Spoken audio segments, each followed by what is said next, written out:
며느리를 늘 무시하고 말끝마다 핀잔을 주던 시어머니는 며느리가 조금만 실수해도 남편에게 고자질하며 집안을 흔들곤 했다.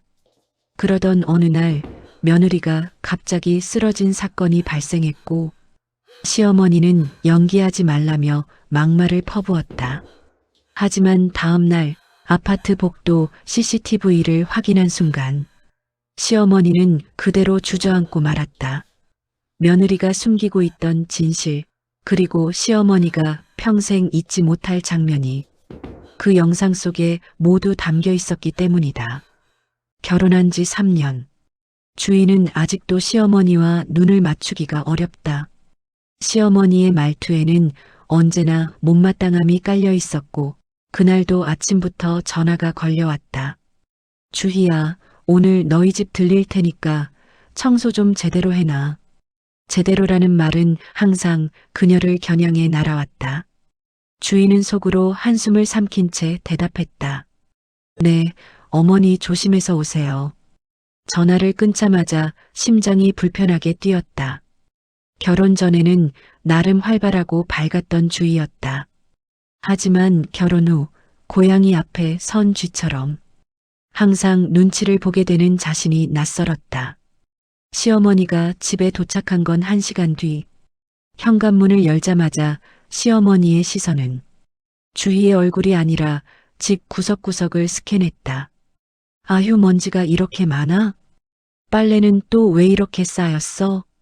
집안일 좀 배우려면 멀었네. 말은 칼처럼 날카로웠고 주희의 가슴에는 하나씩 박혀갔다. 주희는 얼른 물티슈를 가져와 소파 아래를 닦았다. 그 모습을 바라보던 시어머니는 팔짱을 낀 채 코웃음을 쳤다. 이러니까 내가 애도 못 가지. 몸 쓰는 걸 싫어하니 몸이 어떻게 건강하겠니?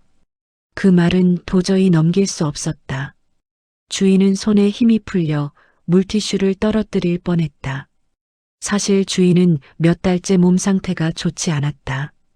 병원에서는 검사가 더 필요하다고 했고 혹시라도 남편이 걱정할까봐 아직 말하지 못하고 있었다.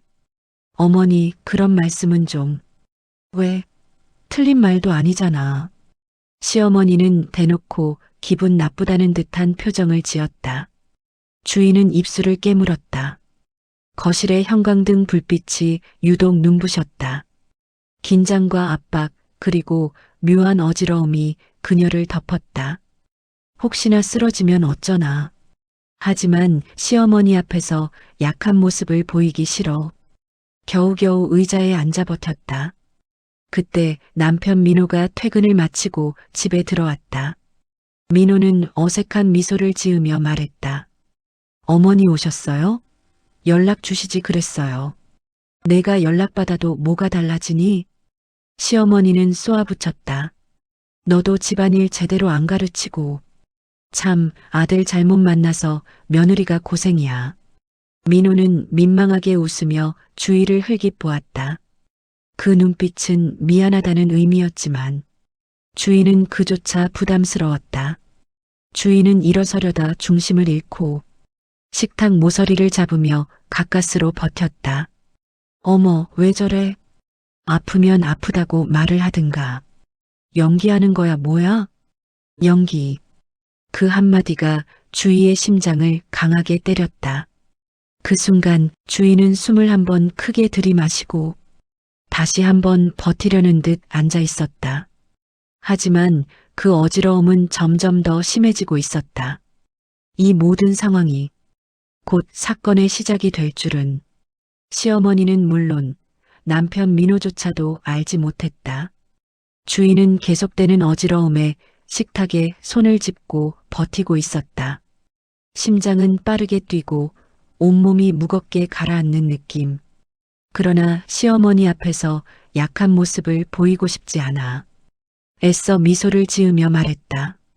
괜찮아요. 잠깐 어지러웠어요. 하지만 시어머니는 한숨을 쉬며 손사래를 크게 쳤다. 아유, 됐다 됐어. 내가 뭘 괜찮다는 건지 모르겠네. 맨날 아프다 힘들다. 며느리 노릇이 이렇게 어려워? 말은 점점 더 가시가 되어 날아왔다. 민호는 눈치를 보며 말했다. 어머니, 주희 요즘 좀 피곤하긴 해요. 그러자 시어머니는 민호를 노려보듯 쳐다봤다. 내가 그렇게 감싸니까 버릇이 없는 거야. 저렇게 멀쩡한데 무슨 피곤이냐? 주희의 손끝은 서서히 힘이 빠졌다. 눈앞이 뿌옇게 번지고 귀에서 웅 하는 소리가 났다. 그리고 결국 주희는 바닥에 풀썩 쓰러졌다. 주희야. 민호가 소리치며 달려왔다. 하지만 시어머니는 믿지 않는 듯 팔짱을 낀 채 고개를 저었다. 저런 건 기절도 아니야. 그냥 관심 끌려고 쇼하는 거지. 나도 며느리 키워봐서 알아. 민호의 얼굴이 굳었다. 어머니, 지금 그런 말 할 때 아니에요. 민호는 급하게 119를 부르려고 휴대폰을 들었다. 그러나 시어머니는 그마저도 막았다. 무슨 119야. 저런 건 물 한 컵 마시면 일어나. 괜히 동네 망신된다니까. 민호는 더 이상 참지 못했다. 어머니, 이건 쇼가 아니에요. 주인은 평소랑 다르다고요. 시어머니는 여전히 믿지 않는 표정으로 아내를 내려다보았다. 그 순간 터진 건 거실 인터폰에서 들린 관리실 음성이었다. 똑똑, 1203호 방금 복도 CCTV 관련해서 잠시 확인해 주실 수 있을까요? 민호는 당황하며 인터폰을 들었다. 무슨 일이죠? 관리실 직원은 긴장된 목소리로 설명했다. 아까 몇 분 전에 부부 두 분 중 한 분이 복도에서 쓰러진 장면이 CCTV에 찍혀서요. 혹시 건강 이상이 있으신지 확인이 필요합니다. 민호는 순간 얼어붙었다. 복도에서 쓰러진? 주희가? 하지만 시어머니의 반응은 달랐다. 아이고 세상에. 관리실은 또 왜 별것도 아닌 걸 호들갑이래? 우리 며느리 멀쩡하구만. 그러나 민호의 표정은 진지했다. 무언가 이상했다. 주인은 방금 쓰러진 게 처음이 아니었다. 복도에서 쓰러졌다는 기록까지 있다면 이건 단순 피로가 아니었다. 민호는 떨리는 목소리로 말했다. 어머니, CCTV 한번 보러 가실게요. 무슨 일인지 확인해 봐야겠어요. 시어머니는 여전히 못마땅해하며 말했다. 뭘 그렇게 유난이야. 쓸데없이 사람 쫓아다니게 만드네 정말. 하지만 그녀는 아직 모른다. 지금부터 마주하게 될 장면이 자신이 평생 내뱉어온 말보다 더 큰 충격으로 돌아온다는 것을. 민호는 급하게 신발을 신고 주위를 부축해 소파에 눕힌 후 관리실로 향했다. 시어머니도 마지못해 따라왔다. 내가 왜 이런 걸 보러 가야 하는지 모르겠어. 괜히 난리만 피우는 거지. 엘리베이터 문이 닫히는 동안 민호는 아무 말도 하지 않았다. 그 침묵이 오히려 시어머니를 불편하게 만들었다. 관리실에 도착하자 경비 아저씨가 긴장된 표정으로 그들을 맞이했다. 아, 민호 씨 오셨네요. 아까 복도에서 쓰러지는 게 찍혀서요. 혹시나 해서 말씀드렸습니다. 시어머니는 즉시 말했다. 쓰러지긴 누가 쓰러져요? 그냥 피곤해서 좀 앉은 거겠죠. 그러나 경비 아저씨는 무언가 더 말하고 싶은 표정이었다. 그게 단순히 앉은 게 아니라 머리를 부딪히며 그대로 쓰러졌습니다. 민호는 얼굴이 하얗게 질렸다. 설마 그 충격으로 지금 상태가 더 악화된 걸까? 경비 아저씨는 모니터를 돌려 보여주었다. 이 부분입니다. 화면 속에는 며칠 전 저녁 주희가 복도에서 비틀거리다가 벽에 살짝 기대어 숨을 고르더니 곧바로 몸이 풀리며 바닥으로 쓰러지는 모습이 있었다. 어머 저게 뭐야? 시어머니는 화면을 가까이 들여다보았다. 민호는 입술이 떨렸다. 주희가 쓰러진 걸 왜 나한테 말 안 했지? 경비 아저씨가 조심스럽게 말을 이었다. 그리고 그 뒤에 누가 지나가다가 도와주는 장면도 있습니다. 영상 속에는 옆집 아주머니가 놀라 주위를 일으켜 소파까지 데려다주는 모습이 있었다. 주위는 정신을 잃은 채였다. 시어머니의 표정이 굳었다. 아니, 이게 어떻게 된 거야? 민호가 낮은 목소리로 말했다. 주위가 아파도 아무 말도 안 했던 거예요. 아픈 걸 티도 못 냈던 거예요. 시어머니는 여전히 부정하려는 듯 입술을 달싹거렸다. 그래도 전날은 그냥 컨디션이 안 좋아서. 그러나 경비 아저씨는 두 번째 영상을 보여주었다. 이번 영상은 그저 며칠 전이 아니라 오늘 오전 바로 그 시간이었다. 시어머니가 오기 직전 주희 혼자 집으로 걸어오는 장면. 그리고 현관 앞에서 또다시 무릎을 꿇듯 주저앉으며 문고리를 잡고 간신히 일어나는 모습. 시어머니는 영상에서 며느리가 두 손으로 현관문을 붙잡고 떨리는 다리를 억지로 버티는 모습을 보며 입을 틀어막았다. 저게 주희야? 아니, 저런 모습은 본 적이 없는데. 민호는 울컥한 표정으로 모니터를 바라봤다. 어머니, 주희는 아픈데. 아픈 척하는 게 아니라 진짜 아팠던 거예요. 시어머니는 순간 말을 잃은 채 경직된 표정으로 화면에서 눈을 떼지 못했다. 그제야 며칠 동안 주희가 매번 피곤해 보였던 모습, 밥을 잘 먹지 않았던 날들, 집안일을 하다 멈춰 숨을 고르던 순간들이 한꺼번에 떠올랐다. 그리고 그 모든 순간 자신이 내뱉었던 말들이 화살처럼 자신의 머릿속을 찔렀다. 아프면 아프다고 말을 하든가. 연기하지 마라. 쉬하지 마. 시어머니의 다리는 서서히 힘이 풀렸다. 주희가 진짜 아팠던 거야?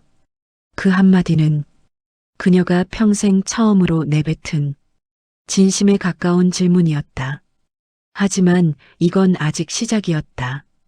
관리실 직원이 조심스럽게 덧붙였다. 그리고 그 다음 영상이 하나 더 있습니다. 아마 이걸 보시면 정확히 아시게 될 겁니다. 시어머니는 떨리는 숨을 내쉬었다.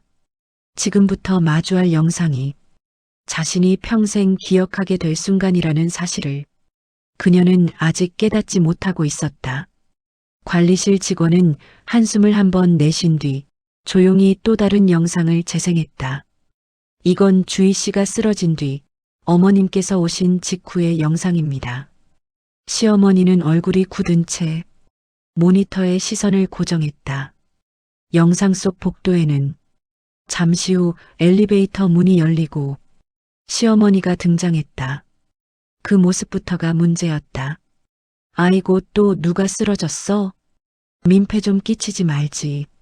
시어머니는 쓰러져 있는 며느리를 보고도 단 한 번도 달려오지 않았다. 오히려 주희의 팔을 발끝으로 툭 건드리며 말했다. 일어나. 그 정도로는 죽지도 않아. 민호의 얼굴이 일그러졌다.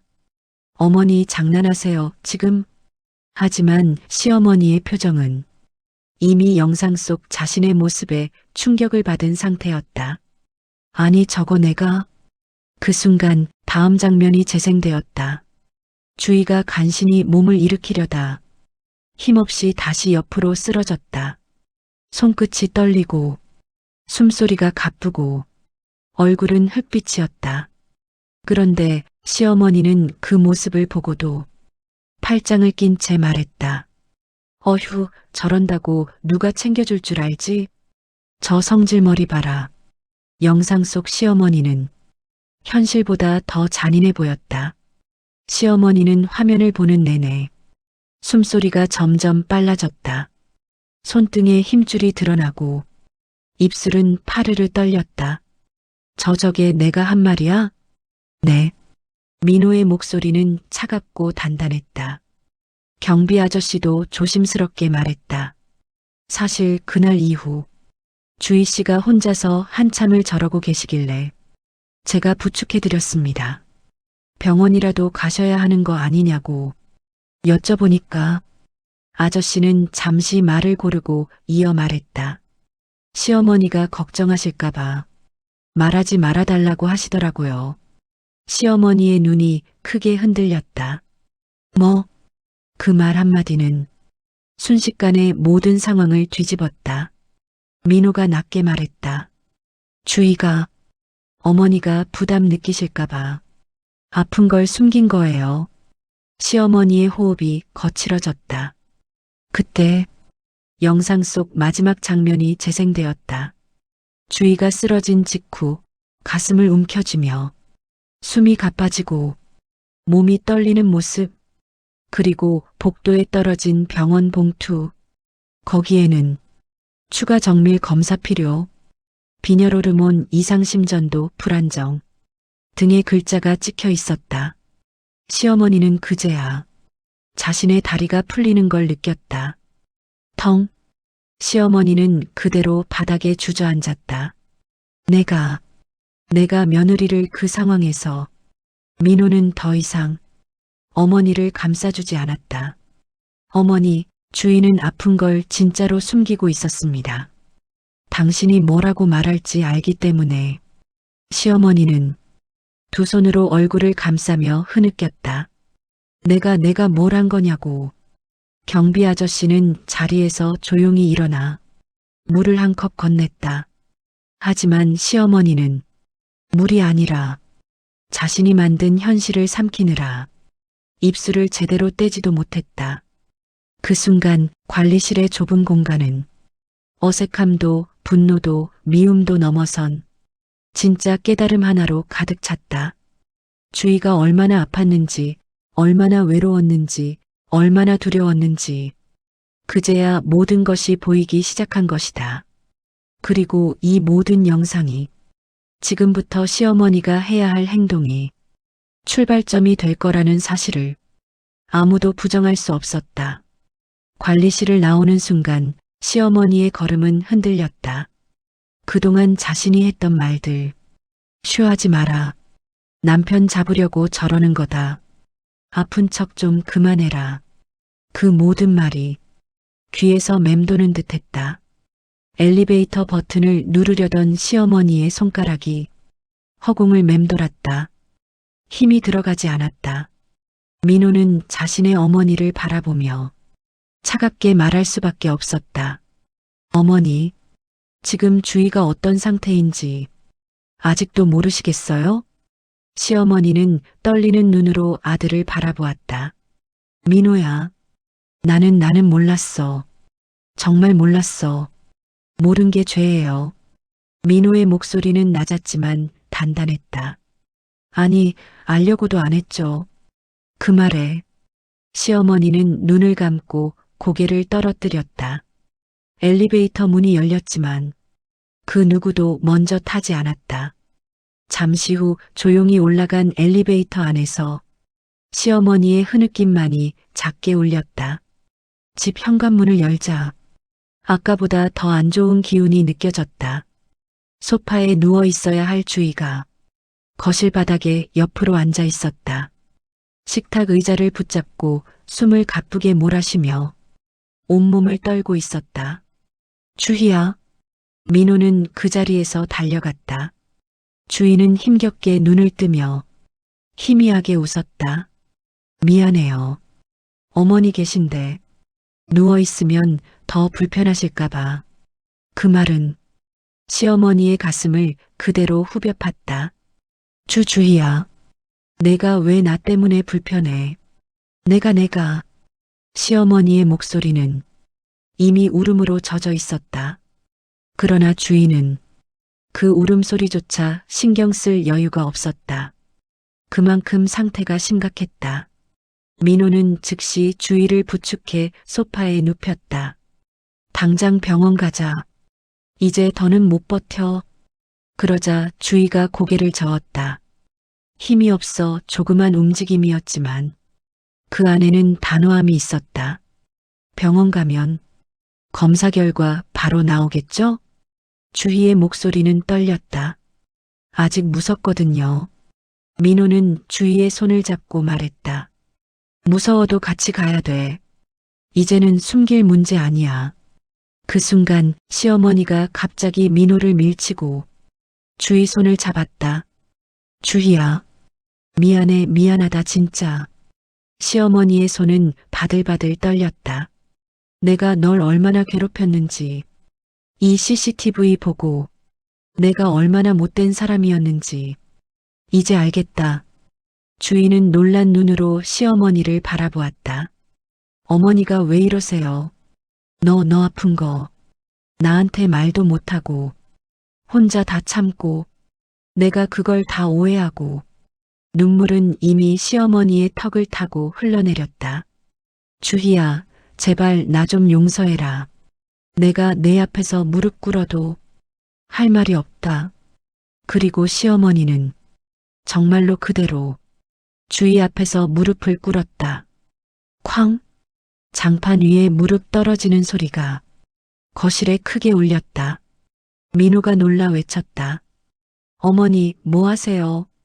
하지만 시어머니는 고개를 들지 않았다. 이제라도 알았으니까 제발 나한테 기회를 줘라, 주희야. 주희는 그 모습을 바라보며 더는 눈물을 참지 못했다. 어머니, 저도 잘하고 싶었어요.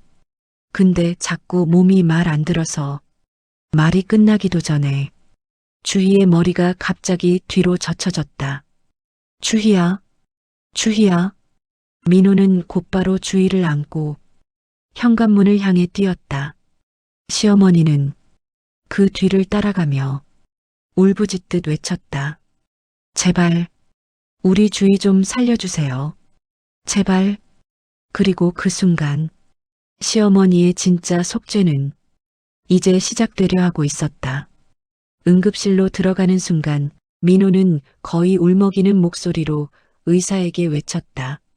제발 제 아내 좀 살려주세요. 계속 쓰러지고 지금도 숨이 가쁘고. 의사와 간호사들은 빠르게 주희를 침대로 옮겼고 산소 마스크를 씌우며 모니터를 연결했다. 삐삐. 기계음이 불규칙하게 울렸다. 시어머니는 응급실 입구에 서서 손으로 입을 막은 채 떨었다. 어머, 저렇게까지 아팠던 거야? 민호는 의자에 앉지도 못하고 주희가 실려 들어간 문만 바라보았다. 눈동자는 흔들렸고 손은 떨리고 있었다. 잠시 후 의사가 나왔다. 진지한 표정이었다. 남편분이시죠? 간단한 초진 결과가 나왔습니다. 민호는 벌떡 일어섰다. 어떻게 된 건가요? 주희 상태가 많이 안 좋나요? 의사는 천천히 고개를 끄덕였다. 최근 몇 달간 심한 빈혈이 지속된 것으로 보입니다. 혈압도 급격히 떨어져 있고 호르몬 수치도 많이 불안정합니다. 민호는 눈을 크게 떴다. 그럼 왜 이렇게 될 때까지? 누군가가 많이 참고 참았다는 의미죠. 의사는 담담하게 말했다. 이 상태로 더 버텼다면 오늘 같은 일이 한 번으로 끝나지 않았을 겁니다. 시어머니는 들리는 그대로 벽에 손을 짚고 몸을 떨었다. 내가 뭘 한 거야? 내가 우리 며느리를 죽일 뻔한 건가? 민호는 다시 의사를 보며 물었다. 지금은 어떤 상태인가요? 위험한 순간은 지나갔습니다. 다만 회복이 필요합니다. 그리고 무엇보다 중요한 건 의사는 시어머니를 바라보며 말을 이었다. 정신적 스트레스가 굉장히 컸습니다. 이 정도면 가족 갈등도 한몫했을 가능성이 있습니다. 시어머니의 얼굴은 그 말이 칼처럼 꽂힌 듯 굳었다. 의사는 이어 말했다. 지금 환자분은 스트레스와 빈혈, 과로가 겹쳐 몸이 완전히 무너진 상태입니다. 당분간 절대 무리하면 안 됩니다. 시어머니의 입술이 파르르 떨렸다. 내가 그 스트레스를 준 사람이야. 그럼에도 의사는 마지막 말을 조심스럽게 덧붙였다. 아내분이 가족에게 어떤 도움도 요청하지 않고 모든 걸 혼자 감내했던 이유도 한번 생각해 보시는 게 좋습니다. 그 말은 위로도 핑계도 아니었다. 그저 진실이었다. 민호는 의사와 말을 나눈 뒤 병실로 들어갔다. 침대에 누워있는 주인은 산소 마스크를 착용한 채 눈을 천천히 뜨고 있었다. 민호 씨, 약한 목소리였다. 민호는 주희의 손을 꼭 잡았다. 아무 말하지 마. 지금은 쉬어야 돼. 주희는 힘겹게 말했다. 어머니, 많이 놀라셨죠? 민호는 순간 말을 잃었다. 주희야, 넌 지금도 다른 사람 걱정을 해? 그때 문 밖에서 흐느끼는 소리가 들렸다. 시어머니였다. 문틈 사이로 보이는 그녀의 얼굴은 울다 지쳐 붉게 부어 있었다. 주희야, 미안하다 미안해. 주희는 힘겹게 몸을 돌려 시어머니를 향했다. 어머니 들어오세요. 문이 천천히 열리고 시어머니가 조심스럽게 다가왔다. 그녀는 침대 옆에서 무릎을 꿇었다. 이번에는 누구도 말리지 않았다. 주희야, 내가 저렇게 힘들 줄 몰랐다. 정말 몰랐어. 알았으면 내가 그딴 소리 어떻게 했겠니? 주희의 눈가에도 조용히 눈물이 번졌다. 어머니가 미워서 숨긴 게 아니에요. 주희는 낮은 목소리로 말했다. 오히려 걱정하실까봐. 그 말에 시어머니는 다시 고개를 떨구며 울었다. 이제부터는 내가 너 지킬 거다.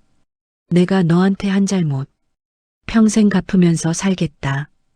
민호는 그런 두 사람을 보며 조용히 숨을 내쉬었다. 그리고 생각했다. 이제 진짜 시작이다.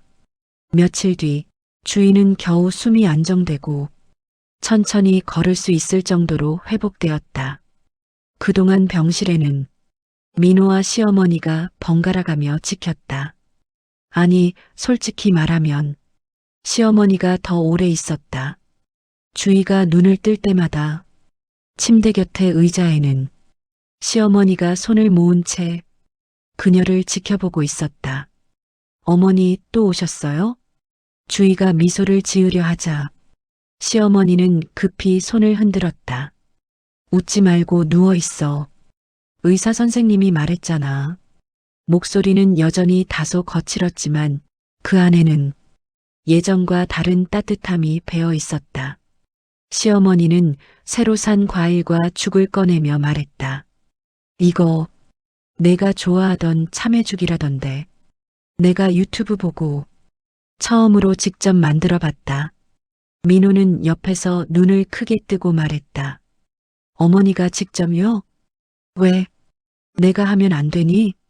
쏘아보는 듯 했지만 입꼬리는 살짝 올라가 있었다. 주희는 죽을 한 숟갈 뜨기 전에 벌써 눈물이 고였다. 어머니, 정말 감사해요. 시어머니는 그 말을 듣고 고개를 깊게 숙이며 말했다. 내가 그동안 너무 못되게 굴었지. 미안하다. 정말 미안하다. 주희는 대답을 하려다가 어색한 듯 웃었다.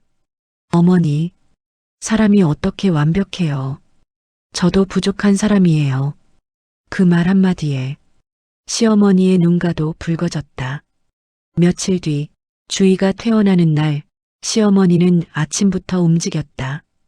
주희가 집에 도착했을 때 현관을 열자마자 집안 공기가 달라져 있었다. 소파에는 깨끗한 새 커버가 씌워져 있었고 장식장은 먼지 하나 없이 반짝였고 부엌에는 정리된 제사 도구들과 먹지 않은 음식이 깔끔하게 치워져 있었다. 어머니가 이걸 다 하셨어요? 주희가 놀라 묻자 시어머니는 손사래를 치며 말했다. 아이고 뭘. 집에 먼지가 많아서 내가 싫어할까봐 했지. 민호는 못 믿겠다는 듯 속삭였다. 진짜 어머니가 다 하신 거야. 나한테 한 번도 맡기지도 않으셨다니까. 시어머니는 주희를 소파에 앉게 하더니 작은 약봉투를 꺼냈다. 내 병, 이번엔 내가 끝까지 챙긴다. 약 먹는 시간도 내가 체크해 줄 거고, 병원에서 하라는 건 다 할 거다. 주인은 놀라 말했다. 어머니 괜찮아요. 제가 알아서. 아니다. 시어머니는 고개를 저었다. 넌 이제 내 딸이다. 그 말은 주희가 결혼한 이후 처음 듣는 말이었다. 그 순간 주희의 눈물이 멈추지 않았다. 어머니, 그렇게 말해주셔서 고맙습니다. 시어머니는 주희의 손등을 감싸며 말했다. 내가 이렇게까지 아픈데도 몰아붙이고 내 기준을 강요하고 내가 얼마나 큰 실수를 했는지 이제야 알겠다. 잠시 말을 멈추더니 작은 목소리로 덧붙였다. 내가 쓰러졌을 때 난 정말 내가 널 잃을 줄 알았다. 주인은 시어머니의 떨리는 손을 잡았다. 어머니, 앞으로는 서로 얘기하면서 진짜 가족처럼 지내요. 시어머니는 그 말을 듣고 고개를 끄덕였다. 주희가 회복한 뒤 처음 맞는 주말, 시어머니는 새벽부터 뭔가 바쁘게 움직였다. 민호와 주희는 아직 자고 있었지만 부엌에서는 조용한 기척이 들렸다. 어머니 벌써 오셨어요? 잠에서 깬 민호가 물었다. 시어머니는 허리를 펴지도 않은 채 말했다. 쉿, 조용히 해. 주희 깨면 안 된다. 오늘은 내가 밥 해줄 거다. 어머니, 그러지 않으셔도 너는 조용히 하고 있었으면 한다. 시어머니는 평소처럼 날카롭게 말했지만 표정은 그 어느 때보다 부드러웠다. 냄비에서는 주희가 좋아하던 미역국이 자작자작 끓고 있었고 식탁에는 깔끔한 아침 밥상이 차려져 있었다. 그 모습은 민호가 어릴 적 아픈 날에 어머니가 해주던 상과 똑같았다. 주희가 잠에서 깨자 시어머니는 얼른 달려와 베개를 받쳐주고 물을 건넸다. 천천히 일어나라. 아직 몸이 완전히 낫지 않았어. 주희는 멋쩍은 듯 웃었다. 어머니, 이제 괜찮아요. 괜찮긴 뭐가 괜찮아. 의사 선생님이 그랬지? 스트레스 받지 말고, 식사 제때 하고, 무리하지 말라고. 시어머니는 혼잣말처럼 말했지만 사실 그 말은 자신에게 해야 하는 경고에 가까웠다. 주인은 그런 시어머니를 보며 가슴이 먹먹해졌다. 어머니가 정말 변하셨구나. 그 실감이 밀려왔다. 점심 무렵 시어머니는 갑자기 작은 상자를 내밀었다. 이거 너한테 주려고 샀다. 주희가 상자를 열어보자 곱게 접힌 편지 봉투와 작은 은색 팔찌가 들어있었다. 어머니, 이건 그냥 받아. 사람이 마음이라는 게 말로만 되는 게 아니더라. 시어머니는 천천히 숨을 들이마셨다.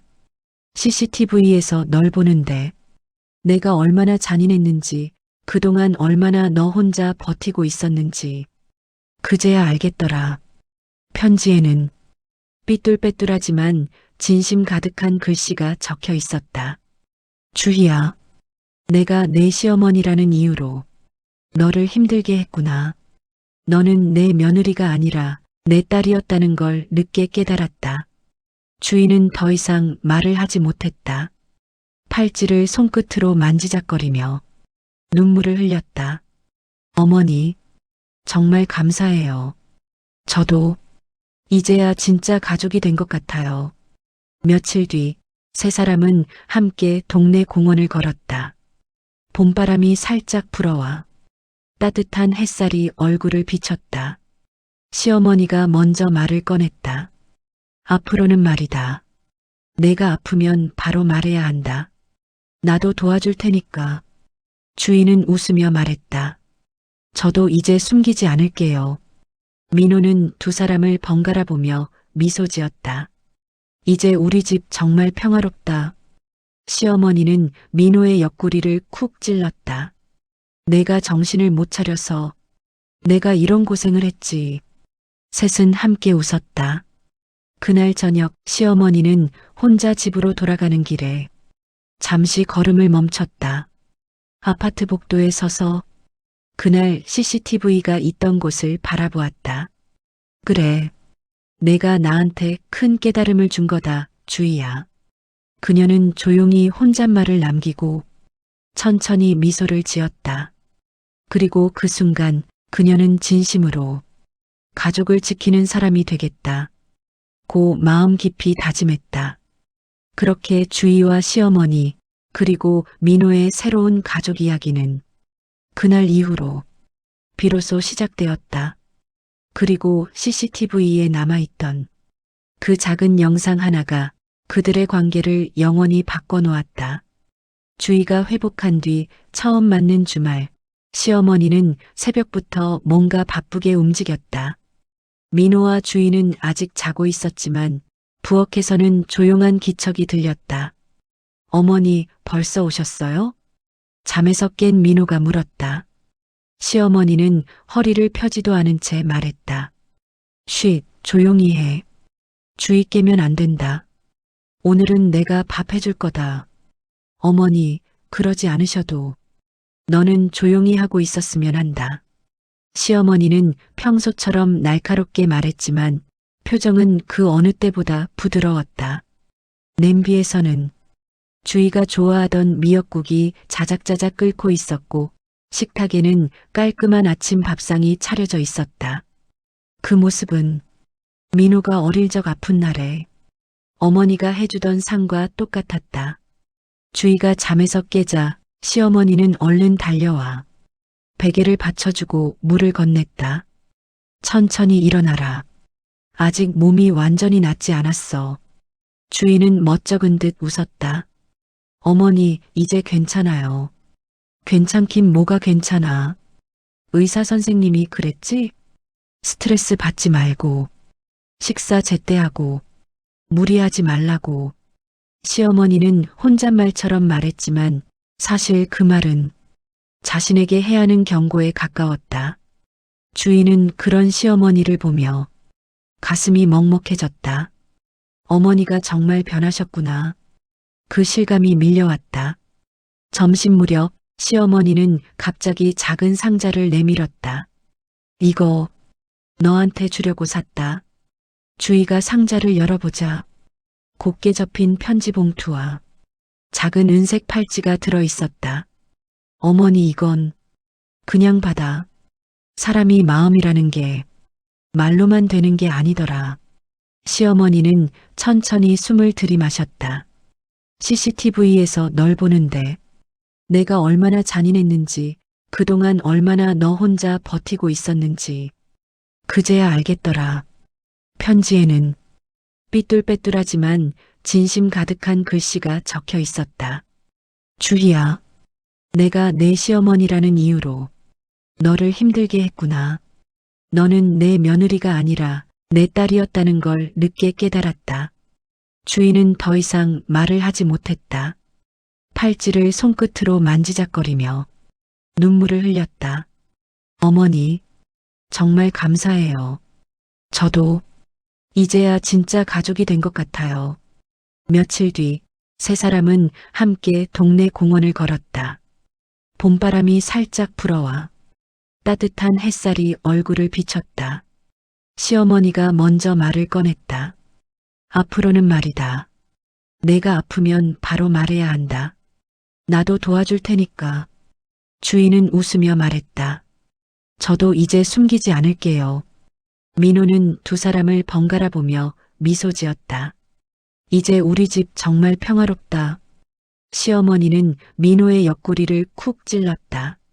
내가 정신을 못 차려서 내가 이런 고생을 했지. 셋은 함께 웃었다. 그날 저녁 시어머니는 혼자 집으로 돌아가는 길에 잠시 걸음을 멈췄다. 아파트 복도에 서서 그날 CCTV가 있던 곳을 바라보았다. 그래, 내가 나한테 큰 깨달음을 준 거다, 주희야. 그녀는 조용히 혼잣말을 남기고 천천히 미소를 지었다. 그리고 그 순간 그녀는 진심으로 가족을 지키는 사람이 되겠다. 고 마음 깊이 다짐했다. 그렇게 주희와 시어머니 그리고 민호의 새로운 가족 이야기는 그날 이후로 비로소 시작되었다. 그리고 CCTV에 남아있던 그 작은 영상 하나가 그들의 관계를 영원히 바꿔놓았다. 그래, 이제부터는 절대 내 편에서 떠나지 않을 거다. 그 순간 거실 한가운데에 앉아있는 세 사람의 모습은 처음으로 가족이라는 단어와 닮아 있었다. 오늘 이야기 어떻게 들으셨나요? 조금은 씁쓸했고 조금은 따뜻했을지도 모르겠습니다. 가까운 사람일수록 상처는 더 깊고 또 그만큼 회복도 더 어렵지요. 하지만 마음을 열고 바라보면 가족이라는 이름이 다시 서로를 묶어주는 날이 분명 찾아옵니다. 이 이야기가 당신 마음에 작은 위로가 되었길 바랍니다. 혹시 오늘 머무른 이 시간이 조금이나마 따뜻했다면 다음 이야기에도 함께 해주실래요? 여러분의 구독과 좋아요, 댓글 한 줄이 작은 기적 이야기방이 또 하나의 이야기를 만들 수 있는 가장 큰 힘이 됩니다. 오늘도 함께 해주셔서 고맙습니다. 편안한 밤 보내세요. 다음 이야기에서 다시 만나요.